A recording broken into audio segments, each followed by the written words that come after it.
कांग्रेस और आरजेडी इस कारण के लिए अलायंस में है क्योंकि दोनों युवराजाओं ने भ्रष्टाचार के आरोप पर बेल में हैं। पिछले 5-6 साल में बहुत सारे स्लीपर सेल्स जो हम बोलते हैं उसको आइडेंटिफाई करके अरेस्ट हो चुका है।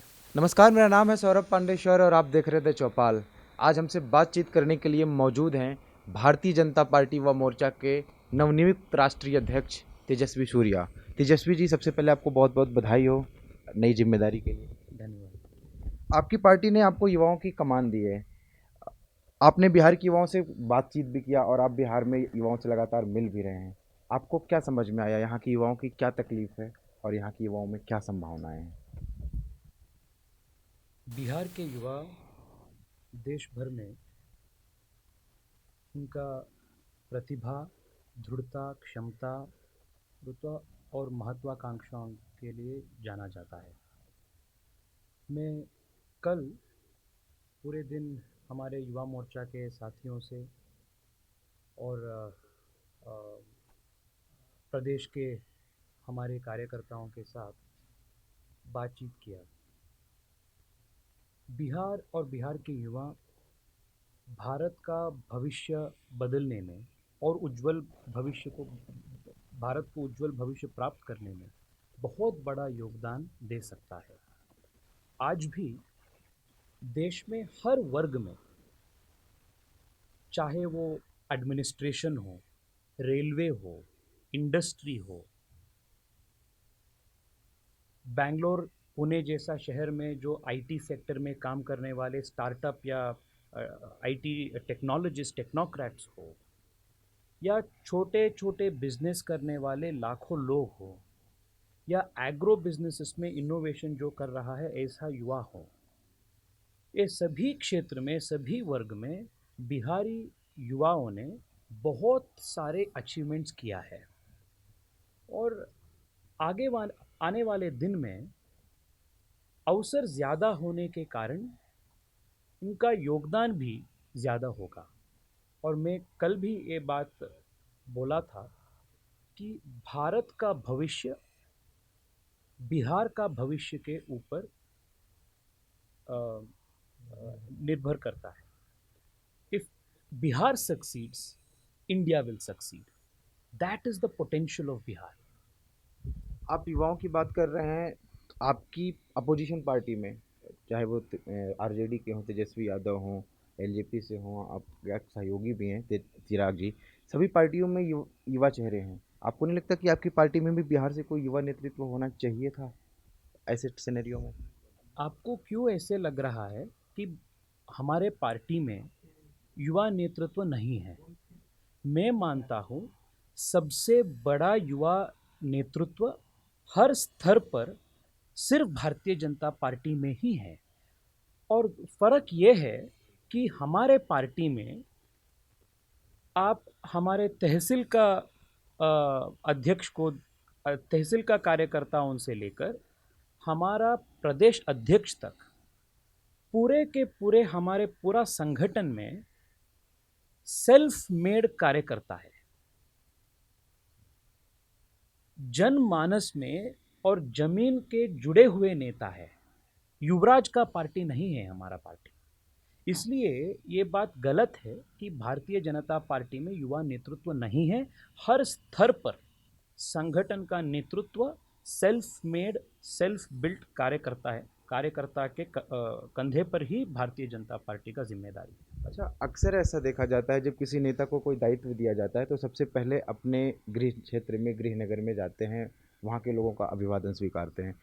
आपने राष्ट्रीय अध्यक्ष बनने के बाद सबसे पहला कार्यक्रम बिहार का ही क्यों चुना? बिहार और कर्नाटका के बीच में बहुत सारे साम्यता है। पहला बात यह है कि बिहार सामाजिक समरसता और सामाजिक एकता का बहुत बड़ा संदेश एंशंट इंडिया के टाइम से ही दिया है। और मेरा राज्य जो कर्नाटका है, कर्नाटका में बहुत बड़े एक फिलोसोफर थे बसवण्णा। बसवण्णा ने भी ये सामाजिक समानता का एक उद्घोष किया था। और ये बात बिहार और कर्नाटका को जोड़ते हैं। और मेरे जो क्षेत्र है बेंगलोर, बेंगलोर में लाखों बिहारी युवा हैं, मतदाता भी हैं, और वो भी मुझे चुनाव के संदर्भ में बहुत प्यार दिया है। और इलेक्शन में मोदी जी के लिए, भारतीय जनता पार्टी के लिए, मेरे के लिए बहुत सारे इलेक्शन में काम भी किया है। मैं थोड़ा बहुत बिहारी सांसद भी उस वजह से हूँ।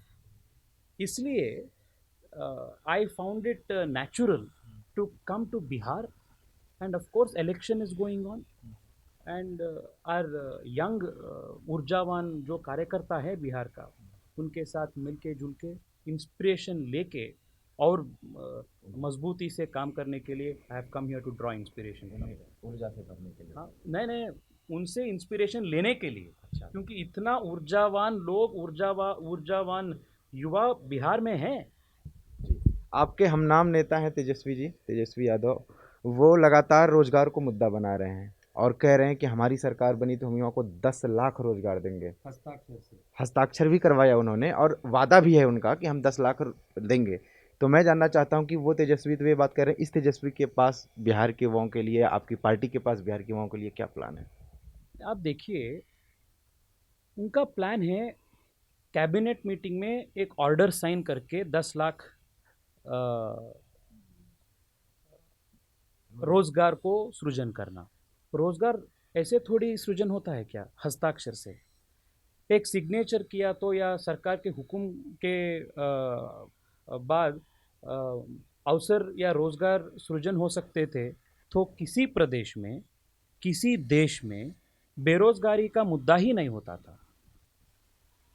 ऐसे बातचीत जो लोग कर सकता है, जिसको रोजगार क्या होता है, रोजगारी का सृष्टि कैसा होता है, इसके बारे में, और ज़मीन से डिस्कनेक्टेड जो लोग होते हैं वास्तविकता से, सिर्फ वो लोग ऐसे बात कर सकता है।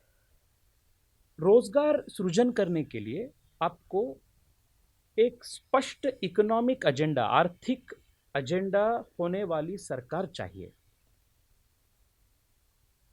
और बहुत सारे इकोसिस्टम बिल्ड करने के लिए नए इंफ्रास्ट्रक्चर, नए इन्वेस्टमेंट, ये सबको एनकरेज करने के लिए एक स्पष्ट नीति का सरकार चाहिए, जो एनडीए का सरकार अभी कर रहा है।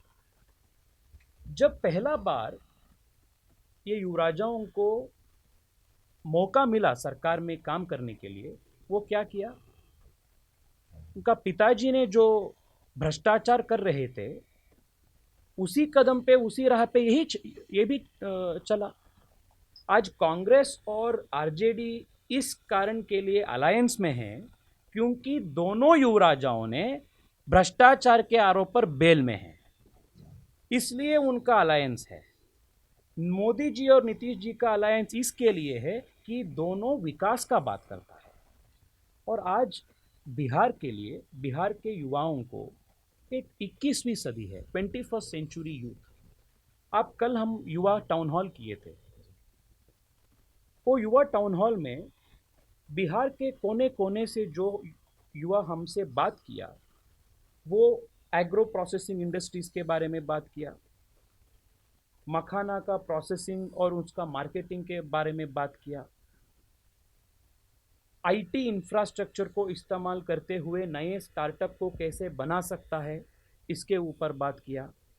बेंगलोर या पुणे या अमेरिका के सिलिकॉन वैली के जो युवा है, उनके साथ हम कैसे कॉम्पीट कर सकता है, इसके बारे में बात किया।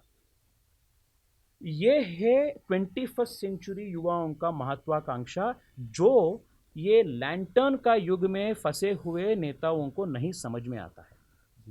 अब चूंकि आप राष्ट्रीय अध्यक्ष हैं, तो एक सवाल राष्ट्रीय मुद्दे पे मैं आपसे चाहूँगा, आखिरी सवाल मैं करूँ। आपका एक बयान बहुत कंट्रोवर्सी क्रिएट कर रहा है, जिसमें आपने कहा बेंगलोर आतंकी गतिविधियों का हब बन चुका है और यहाँ पे एनआईए की ऑफिस खोलना चाहिए, आपने ऐसी मांग की गृह मंत्री से। क्यों ऐसा बयान आपने दिया, जबकि आपका गृह क्षेत्र है और आपकी सरकार है वहाँ पे, फिर ऐसी गतिविधियाँ क्यों पनप पा रही हैं? मेरा बयान ये है और मेरा कहना ये है कि बेंगलोर में पिछले 5-6 साल में बहुत सारे स्लीपर सेल्स जो हम बोलते हैं उसको आइडेंटिफाई करके अरेस्ट हो चुका है। टेररिस्ट हब ना बने ये हमारा जिम्मेदारी है, इसलिए उसको प्रिवेंट करने के लिए एनआईए का एक सेंटर कर्नाटका में, विशेषतम में बेंगलोर में ओपनिंग करना है। आपका बयान आता है जो कि बहुत काफ़ी कंट्रोवर्सी क्रिएट करता है। आपने कहा कि बेंगलोर जो है आतंकी गतिविधियों का हब बन चुका है। ऐसा स्टेटमेंट आपने क्यों दिया, जबकि वो आपका गृह क्षेत्र है, आपकी सरकार है उस राज्य में? फिर भी ऐसा आप स्टेटमेंट देना, कहीं आप राज्य की छवि को धूमिल तो नहीं कर रहे?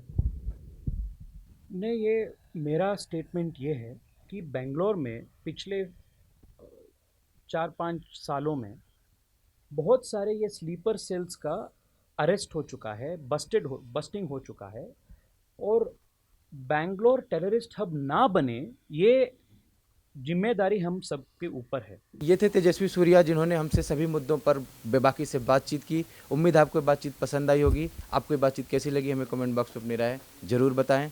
शुक्रिया तेजस्वी जी, आपको हमसे बात करने के लिए बहुत बहुत शुक्रिया। धन्यवाद।